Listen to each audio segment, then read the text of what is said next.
Peggy 18.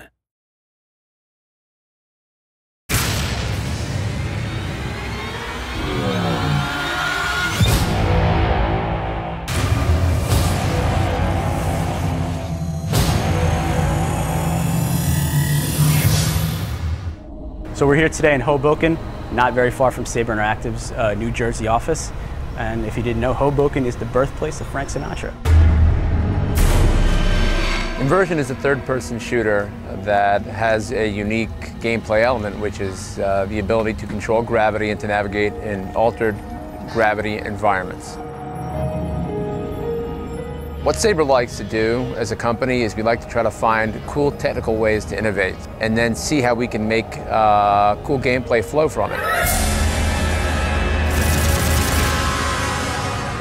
When we started designing Inversion, we wanted to take an already established genre and sort of put our own spin on it. So in the case of Inversion, we were really focused on utilizing physics, and in our opinion, the best way to utilize physics was through gravity control. In the single-player campaign, you play as Davis Russell. He's a cop. Davis Russell is just a policeman with a wife and a kid and a life. On a routine day, he's out with his partner, Leo Delgado, and on the way home, just this incredible thing happens. Vanguard PD, hands up! Drop your weapons! We don't know who the invasion is from. We don't know who these people are. Citizens are running down the street, there's big explosions, they're just completely puzzled. Parts of the ground are being lifted up into the air, and we don't know exactly what's happening to the world around them as gravity starts to shift and change in strange ways.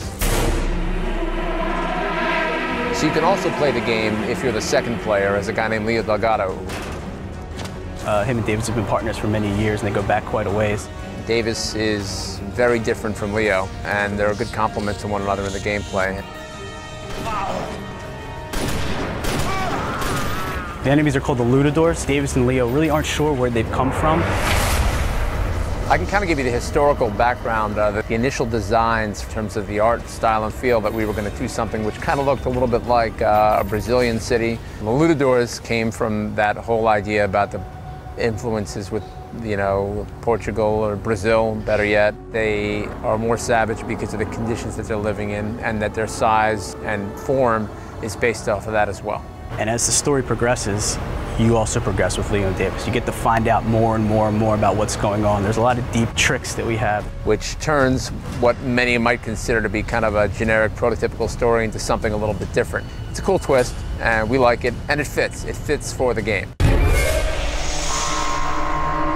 Gravity as a weapon was just something that we thought would be very fun. In a third-person game, you have your guns, you have your grenades, you have all your standard stuff everyone's seen before. And we've used that as a springboard to explore the second element, which is really the core element of the gameplay, which is gravity. What we thought of was this grav-link device. This grav-link device gives you the opportunity to do a bunch of different things. You can use the grav-link and shoot a projectile of low gravity, which will create sort of a low gravity orb. So you can increase gravity, making things heavier, making things collapse. Once things are floating in the air, he can actually use the same device to pull objects towards him, throw those objects to create destruction within the world using those objects, to pull enemies and do kind of cool melee moves on them, you know, slice them in half, you know, which is always fun. Come on, move it! There's things that we didn't even know the player can do until we started playing around with gravity within the course of the game. You know, you want to get to use them, you want to learn them, and sort of become really intimate with these things, because they're going to help you out. And because we're using realistic physics to simulate everything we're doing in the game world, there's no limits to what can be done. So I think people are going to be doing things that we didn't expect, and we're going to be surprised by them as well.